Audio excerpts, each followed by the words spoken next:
My name is Gigi. I guess I'm mostly on the side of disagreeing because I feel like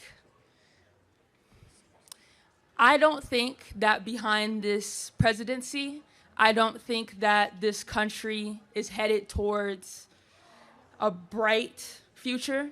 I don't think that under this presidency that we are going to stand united. I think that it is going to divide us even more and that it is dividing us. And I also don't think that this presidency is built on a love of all people.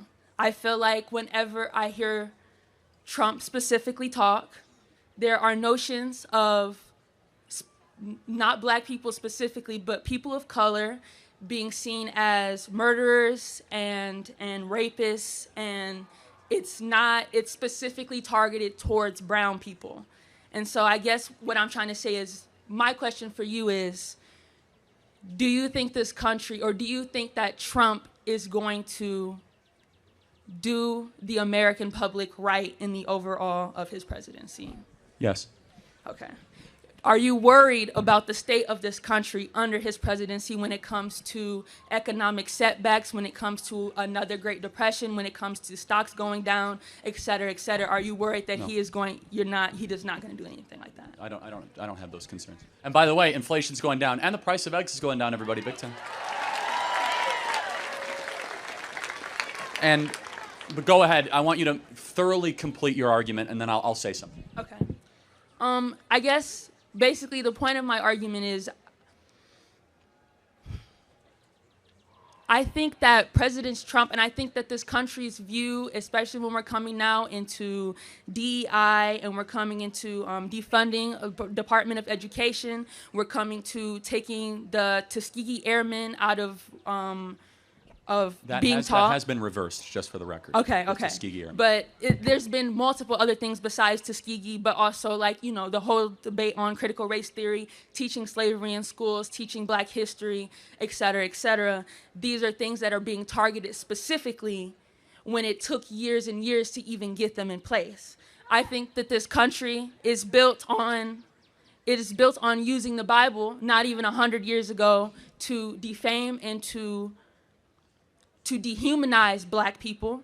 There has been use of the Bible specifically when people used to come into the church and talk about how slaves should obey their masters, and how that's what the whole relationship between white and black people were.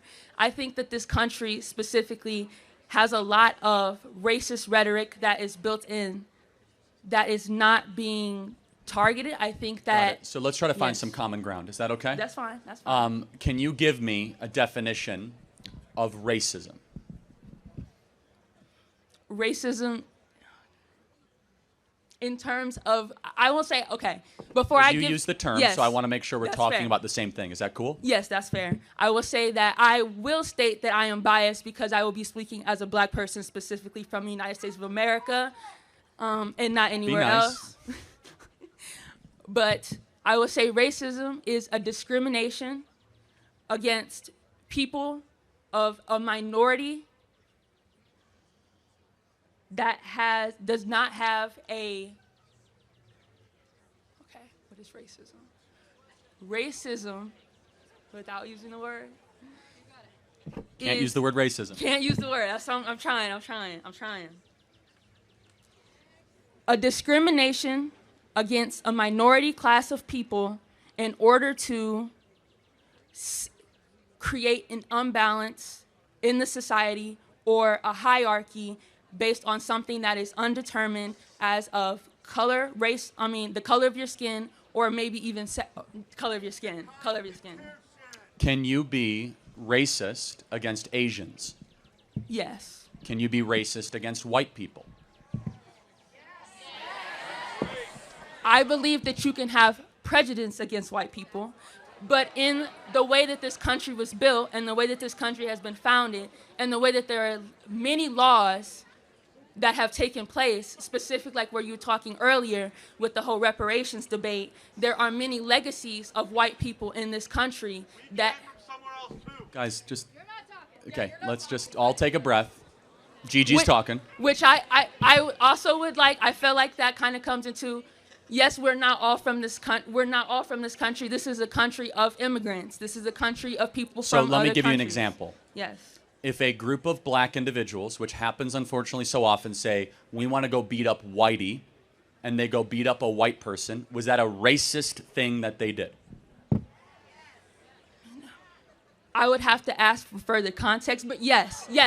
Based off of that, Cool. yes. So, but then let's go back to your definition, because your definition was that it had to be the exercise of power. I'm going to make your definition better for you, because the exercise of power against a minority group.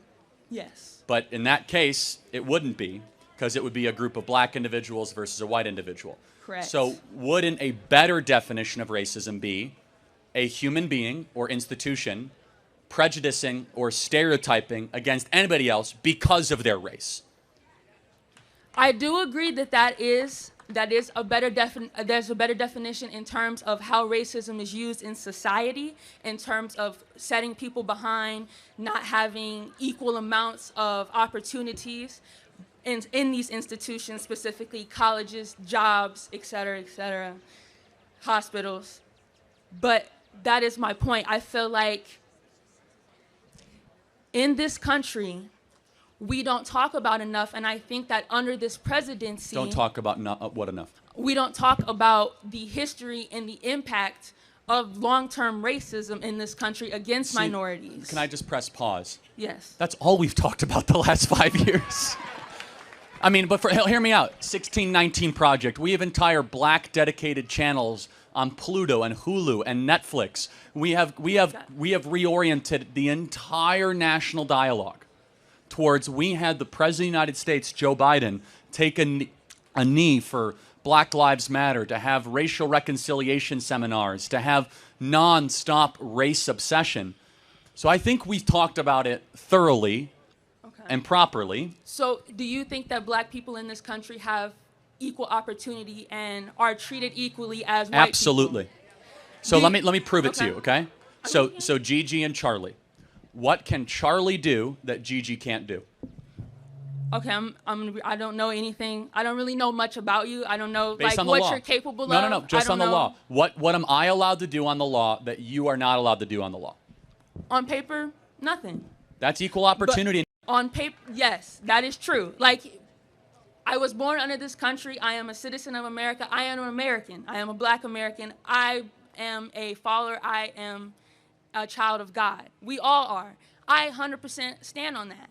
But I think that basically what I'm trying to get at is I feel like in order for us to have these conversations and to keep having these conversations, we need to have a specific platform that we're able to meet each other on the common consciousness of this society. And I don't think we can have these conversations if we do not understand that black people specifically, because I really can't talk about Asians. I'm not Asian. I can't talk about other people of color.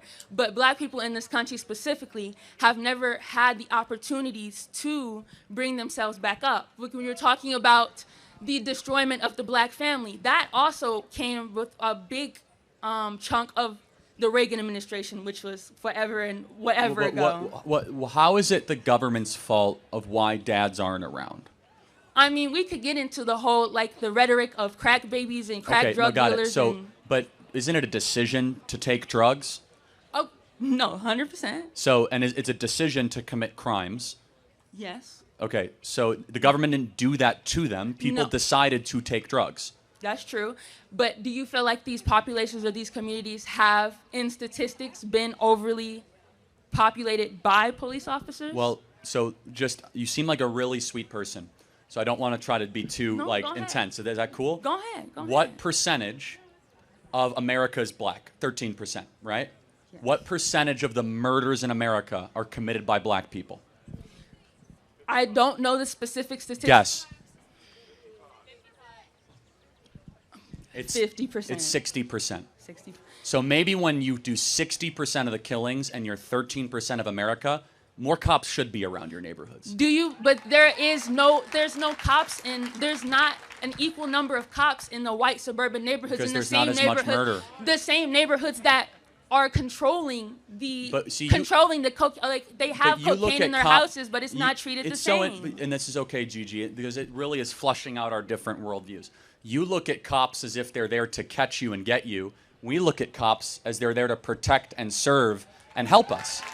And that's only because in this country, I mean, police used to be able to drag black people out in the streets and hose them down and sick dogs on them and tear them apart. And we never really had the conversation that where do we get away from that? We definitely had the conversation. Like, after George Floyd, the whole country blew up under the conversation. Okay. Yes, but it was a big standing on should cops be able to do this? It's almost as if when a black person is murdered by police or at the hands of the police, the gun, bullet that came from a police officer's registered gun. Which happens on average how many times a year would you say? A black person killed by police?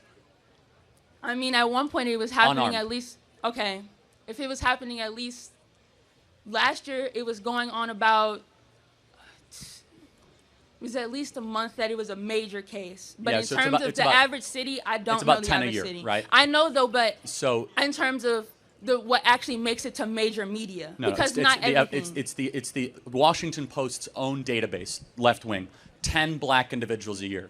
So here's my contention. Go ahead. So you have a population that dads are not around, that is very, very murderous per population capita, that is very violent, more likely to be involved in gangs, and we, as conservatives look at that and we say, wait a second, like the problem is within the community.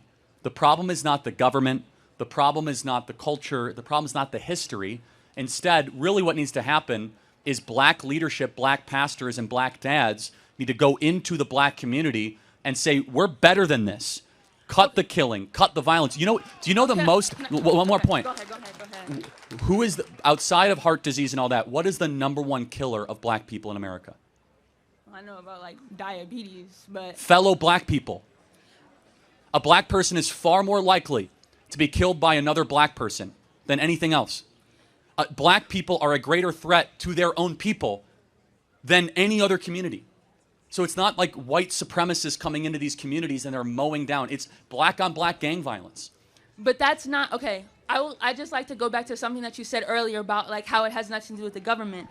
History of black people in this country has everything to do with the government. At one point, the government allowed and pushed and raised for slavery. That was something that this government did. They made laws in the improvement of segregation. So in terms of the long history, you can't take out the fact that government has played a major institution. Of course, government plays a role. But let's take you, Gigi. How did government... You got to move over, man. You're blocking their view. Can you please move? No, I'm good right here. I'm not disrupting anything. You are. They can't see. You're blocking people. Okay. Yeah. Anyway, but Gigi, let me. Can you please move? Yeah. I'm asking. That's disrespectful. All right. So, Gigi, let me ask you a question. Go ahead. How did that legacy of slavery prevent you from getting to this school and having a great career? I think that. Okay. I'm sorry, I got kind of distracted. Can you please restate your question? So, Gigi, what I'm trying to do right now, I'm going to give you a warning, is prove that your own life experience is actually at odds with some of the things you're saying. Is that cool? So here you are at the University of Tennessee, correct? You're a student. Yes. You have the whole world as your oyster in front of you. You could study hard. You're going to graduate. You're going to do better than most people in probably the community you came from. Just guessing. I don't know your background, but based on how you're talking. How did the legacy of slavery get in your way? I would say the legacy of slavery got in my way in the way that I am not a legacy child here. I would say that it got in my way in the way that my parents, my grandparents were not afforded the same, were not at one point even allowed to be on the property of this school. I think that is one of the things that has gotten into this way. But you're here. It didn't get in the way. So here's the attitude I want you to adopt, Gigi, and I'll close with this. Instead of just looking at everything in the past that's wrong and bad through a victim lens, say, you know what? It's still going on. Okay, one sec. Say, you know what? I'll let you speak. I'm an American, and I'm going to use my mental energy to say, despite all of that, I get to succeed and flourish and prosper as a black American at the University of Tennessee. You are a living embodiment, Gigi, that you can still succeed as a black individual. I would just disagree from the simple fact that I feel like there are a lot of barriers, there's a lot of obstacles, there's a lot of prejudice just in somebody might look at me and not even assume that I could How even do you get know into what they're the thinking? universe. I'm not saying that I know what people I don't know what people just are said thinking. that. I'm saying I can assume from prejudices that I know exist in this country. Hold on a second. even I in got to go this day time out. age. And you know what? If you walk around here and you go see, this happens all the time, and you see a white boy with the short shorts and kind of acting all, you might say, he's only there because of his parents. No, I don't think so. Oh, it happens a lot at these southern schools, right? I mean, it happened. I mean, I was raised So in Michigan. everybody has to overcome some form of bias, prejudice, or stereotyping. What's most helpful? Let's stop talking about it so much and talking about how we can apply ourselves to become better people and better citizens. Thank you so much, Gigi. Thank you.